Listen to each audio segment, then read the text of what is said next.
और कई बार ऐसा हुआ है कि उनकी झोपड़ी में आप अगर उससे मिलने गए, बहुत रेयरेस्ट ऑफ द रेयर लोगों के मुंह से ये सुना है, क्योंकि इतने वो लोगों के बीच में उपलब्ध नहीं थे, लेकिन अगर उनके पास कोई गए, वो आपको बोलेंगे, पूछेंगे कि भूख लगी है क्या, आपको खिचड़ी खानी है।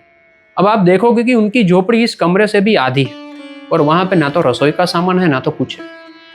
वो अंदर जाएंगे और एक प्लेट में खिचड़ी लाएंगे, अंदर जाएंगे एक प्लेट में मालपुआ लाएंगे। आध्यात्मिक आस्था का केंद्र जो है वो गुरुदत्त का शिखर है, जहाँ पे उन्होंने 12,000 साल तक तपश्चर्या की। उन्होंने जो धुनी जमाई वो आज भी एज इट इज है।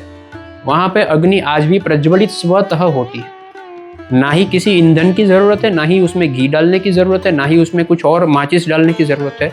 हर सोमवार को उनका दर्शन वहां पे होता है सुबह, ठीक है, 8:30 पौने 9 बजे के बीच में। महाराष्ट्र से काफी सारे लोग आते हैं, तो धुनी जो है वो वहां पे स्वतः प्रज्वलित होती है।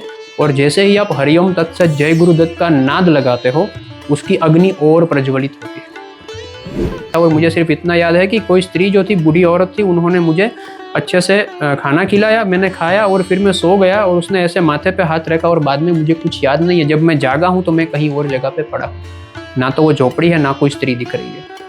तो ऐसी कई सारी ऊर्जाएं हैं जो देवीय रूप में अलग अलग रूप में आती है। बटुक भैरव, गुरु दत्तात्रेय, हनुमान जी, गणेश जी, तांत्रिक गणेश, ये सब ऊर्जाएं जो है वो कलियुग की जागृत ऊर्जाएं हैं। भारत में कहा जाता है कि जो साधना के स्थल है, सबसे बेहतर स्थल, उसमें पहला आता है हिमालय जी, और दूसरा गिरनार को भी कहा जाता है, गिरनार।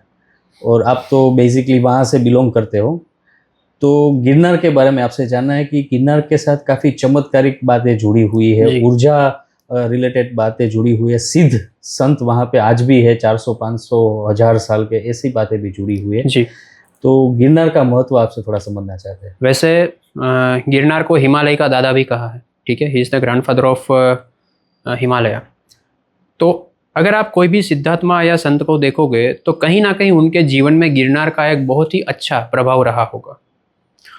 अभी के वर्तमान जो चीफ मिनिस्टर है यूपी के, योगी आदित्यनाथ जी, ठीक है, उनका भी नाते संप्रदाय से गिरनार से भी बहुत अच्छा नाता है, और वो भी साल में शायद 1 या 2 बार, कई बार जो मिनी कुंभ हमारा होता है शिवरात्रि के मेले में, तो वहाँ पे वो आते हैं, गोरक्षनाथ आश्रम में आते हैं, या कई जैसा भवनाथ टेम्पल पे वो वहाँ पे दर्शन करने आते हैं, ठीक है। गिरनार का महत्व क्यों इतना है? क्योंकि जैसे मैं आपको बताऊं कि सूक्ष्म जगत, जो ये स्थूल जगत के ऊपर का एक सूक्ष्म जगत है, ठीक है, जैसे कोई तमोगुणी आत्मा मृत्यु होती है और वो प्रेत योनि में जाती है और वो लोगों को प्रताड़ित करती है। ये आपने सुना होगा कि भूत है, प्रेत है, ये फलाना जगह पे बहुत लोगों का मृत्यु हुआ था, तो अभी वहां पे जाते हैं तो कुछ गलत अनुभव होते हैं। ऐसा सूक्ष्म जगत की एक नेगेटिव साइड की चर्चा हर जगह पे होती है, सूक्ष्म जगत की पॉजिटिव साइड की चर्चा कहीं पे नहीं होती। बिल्कुल, हाँ।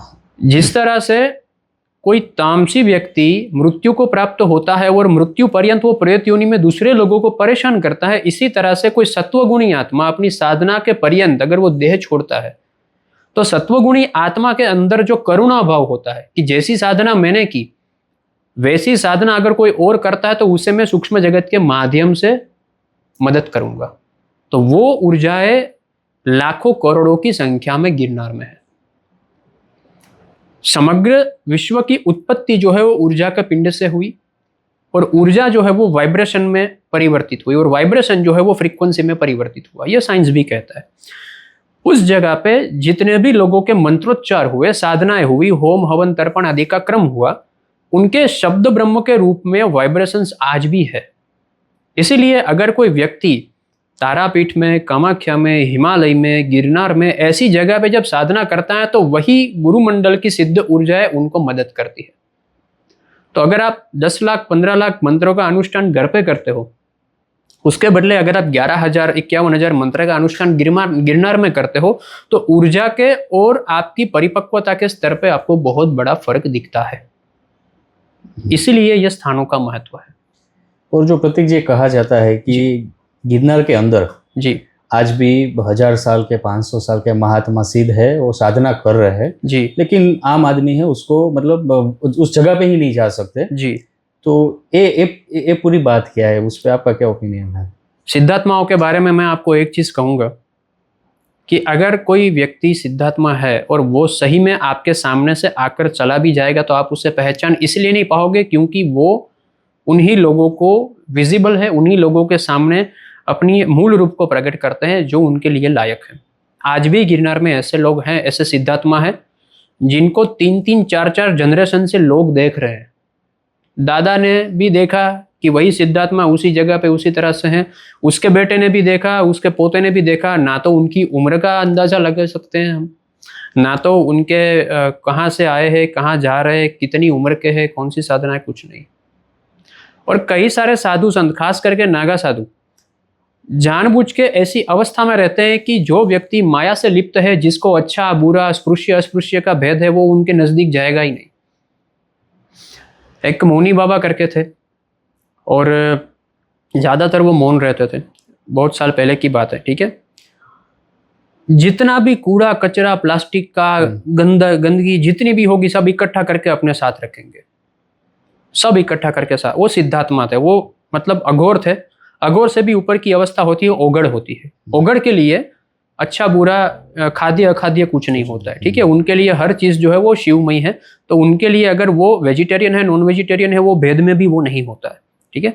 उनकी कॉपी करके अगर हम नॉन वेज खाते हैं तो वो पाप है क्योंकि अघोर होना या अघोरी होना वो अवस्था है, वो क्रिया नहीं है। हम ये नहीं कह सकते कि वो अघोरी है, उसने तो चिकन खा लिया तो हम भी चिकन खा ले। आप खाओगे तो वो पाप है क्योंकि आप अभी भी भेद में हो, वो अभेद में है, फर्क है। तो वो जानबूझ के ऐसा कूड़ा कचरा गंदगी अपने साथ रखते थे और अगर कोई इसके पास गया या फिर ऐसा कुछ भी किया तो वो इसको गाली देते थे, मारते थे। और कई बार ऐसा हुआ है कि उनकी झोपड़ी में आप अगर उससे मिलने गए, बहुत रेयरेस्ट ऑफ द रेयर लोगों के मुंह से ये सुना है क्योंकि इतने वो लोगों के बीच में उपलब्ध नहीं थे, लेकिन अगर उनके पास कोई गए, वो आपको बोलेंगे, पूछेंगे कि भूख लगी है क्या, आपको खिचड़ी खानी है। अब आप देखोगे कि उनकी झोपड़ी इस कमरे से भी आधी है और वहां पे ना तो रसोई का सामान है ना तो कुछ है। वो अंदर जाएंगे और एक प्लेट में खिचड़ी लाएंगे, अंदर जाएंगे एक प्लेट में मालपुआ लाएंगे। तो ये उनका एक अवस्था थी, ये उनकी एक सिद्धि थी। ऐसे कई सारे सिद्धात्मा है जो एक ही करवट पे सोए हैं, आज भी गिरनार में है, ठीक है। कभी आपको अगर मध्य रात्रि में जाते हो तो कई बार आपको वो अलग अलग रूप में दर्शन देते हैं, कभी कभी और फिजिकली वो अपना रूप बदल के दर्शन देते हैं, ठीक है। एक ही करवट पे सोए हैं, ना तो वो खा रहे हैं, ना तो वो जाग रहे हैं, ना मतलब वो कुछ उठ के कहीं पे चक्कर लगा रहे हैं, शौच आदि क्रिया भी नहीं कर रहे। तो आपने एक शब्द सुना होगा क्रिया योग। क्रिया योग, ये क्रिया योगी होते हैं। उनकी श्वासोच्छ्वास की क्रिया में वो कुंभक को इतना सिद्ध किया होता है कि एक श्वास और उच्छ्वास के बीच में कई सारे घंटों का या महीनों का उसमें गैप होता है। इनको उन्होंने साधा है। इसी को मृत्युंजय विद्या कहा है, मृत्यु के ऊपर जय पाना। जीवन और मृत्यु, देह छोड़ना और कब छोड़ना वो उनके हाथ में है। ऐसे आत्माओं से भरी पड़ी ये भूमि है। ऐसी भूमि पे अगर तपश्चर्या करते हो तो आपको फायदा होता है। और प्रतीक जी, गिरनार पे जी काफी स्थल है, लेकिन दो जो स्थल है जी वहाँ पे सभी लोग जाते हैं कि माँ अम्बा का मंदिर जी और दूसरा है गुरु दत्तात्रेय की जगह। जी जी तो इस दोनों का क्या महत्व है उसके बारे में बताइए, क्योंकि ये गिरनार पे है, तो जी। गिरनार से दोनों का कनेक्शन क्या है? माँ अम्बा का मंदिर तो आदि अनादि है और वो एक तरह से देखा जाए तो अन्नदा लक्ष्मी का भी रूप है, जो कि गुरु दत्त की ही एक शक्ति है, ठीक है। शाक्त परंपरा में जो भी व्यक्ति होगा वो पावागढ़, गिरनार ऐसी जगहों पे जाएगा, चोटीला जाएगा, ठीक है। क्योंकि गुजरात में ये सब जगह है। अगर आपको देश दुनिया में जाना है तो कामाख्या है, बगलामुखी सिद्धपीठ नालखेड़ा में है, दतिया में है। गुरु दत्तात्रेय का जो शिखर है वहां पे ऐसा कहा जाता है कि वहां पे गुरु दत्त ने 12,000 साल तक तपश्चर्या की थी। और नाथ संप्रदाय का सबसे बड़ा एक जो अंग होता है, अभिन्न अंग होता है, वो है धुनी जमाना। धुनी यानी कि जीवन की सत्यता को सामने रखना। अंत में आप क्या हो? आप एक राख हो। अच्छा।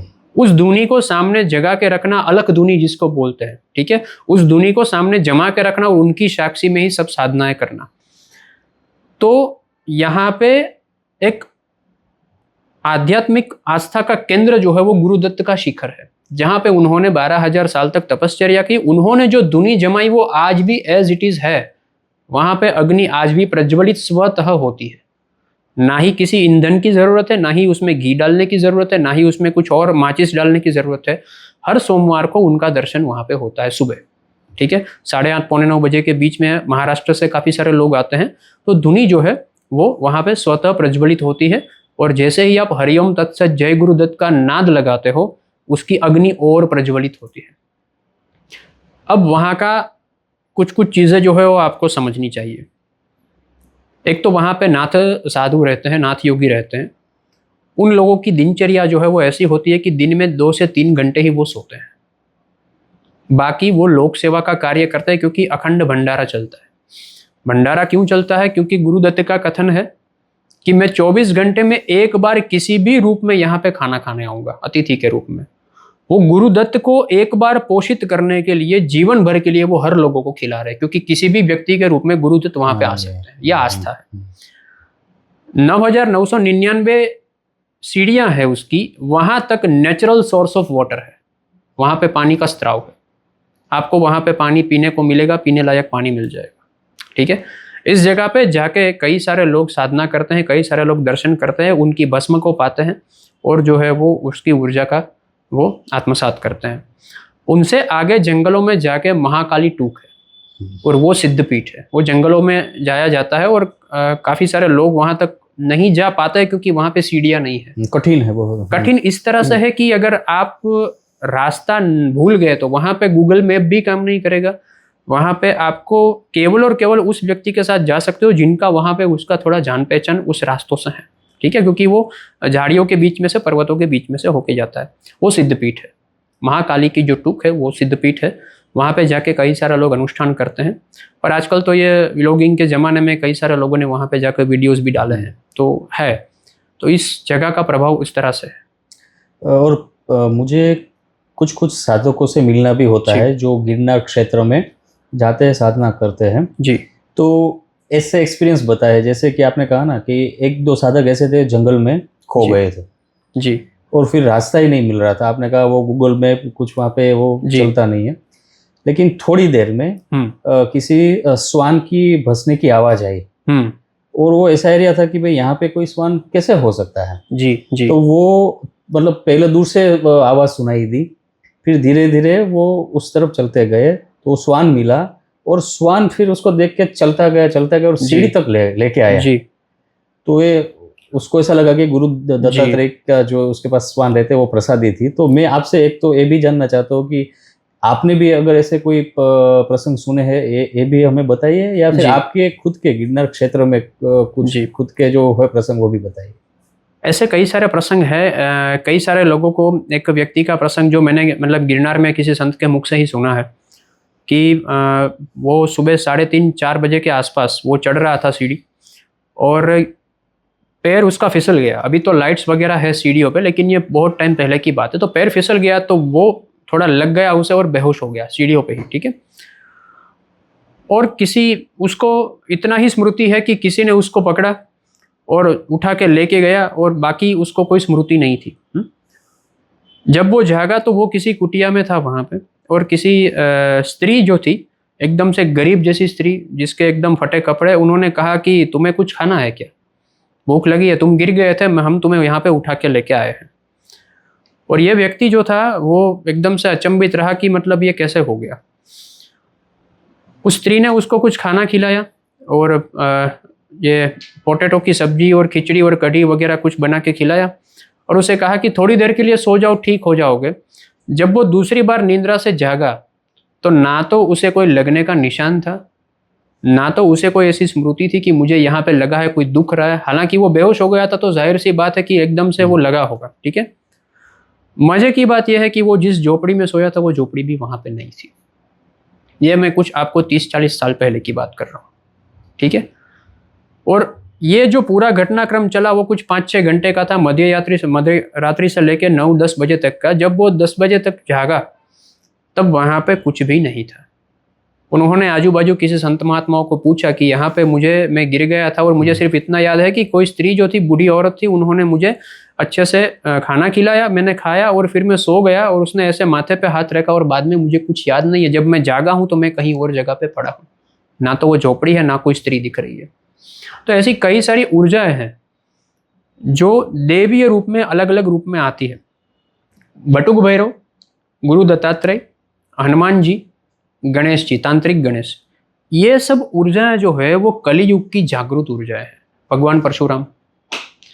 तो आप अगर उनके ऊर्जा के क्षेत्र में जाते हो तो अगर आपका सद्भाव है और अगर आपकी आध्यात्मिक यात्रा कुछ रही है तो 110% आपको कोई डिवाइन अनुभूति होती ही है, चाहे आपने साधना की हो या ना की हो, दैट इज डिफरेंट मैटर, ये रहता है।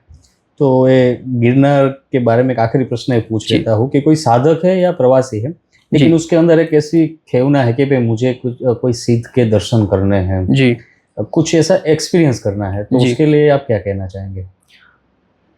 सिद्धों का और ऊर्जाओं का एक नियम होता है कि अगर आप इच्छा से उनके दर्शन की इच्छा से जाओगे तो वो दर्शन नहीं होगा, वो उनकी सहजता से होगा, वो उनकी मर्जी से होगा। जितने भी लोगों को साक्षात्कार हुआ है, चमत्कार का अनुभव हुआ है, वो घर से ये मान के नहीं निकले थे कि आज कुछ चमत्कार का दर्शन करने जाना है। ऐसे चमत्कार सिर्फ जादूगर कर सकते हैं, सिद्ध नहीं करते, ठीक है? क्योंकि उनको सिद्धों का एक स्वभाव क्या होता है कि उनको ये प्रस्थापित नहीं करना है कि मैं चमत्कारी हूं। अगर आपका कल्याण करने के लिए या आपको आस्था दिलाने के लिए वो चमत्कार जरूरी है तो ही वो करेंगे। उसे ये प्रस्थापित नहीं करना है कि लोग मेरे पास आए, मेरे पैरों में पड़े और मेरी पूजा करें। उनके लिए तो ये सब चीजें एकदम एवर्जन होती है कि ये लोगों को पता नहीं चलना चाहिए कि मेरे पास क्या है। आपने शायद कश्मीरी बापू का नाम सुना होगा, जिसके बारे में जूनागढ़ में आज भी चर्चा होती है कि वो सिद्धात्मा थे। उनकी भी उम्र आज कितनी है लोगों को नहीं पता है। उसका तो देहांत हो गया अभी, ठीक है, लेकिन उनकी उम्र कितनी थी किसी को पता नहीं है। कहाँ से उनका बिलोंगिंगनेस है, मोर देन 10-12 भाषा वो जानते थे, 12 से 14 जितनी भाषा जानते थे, ठीक है। तो ये रहता है, कई लोग ऐसी चर्चा करते हैं और ये कई लोगों ने अनुभूति भी की है कि वो कायाकल्प की विद्या जानते थे, ठीक है।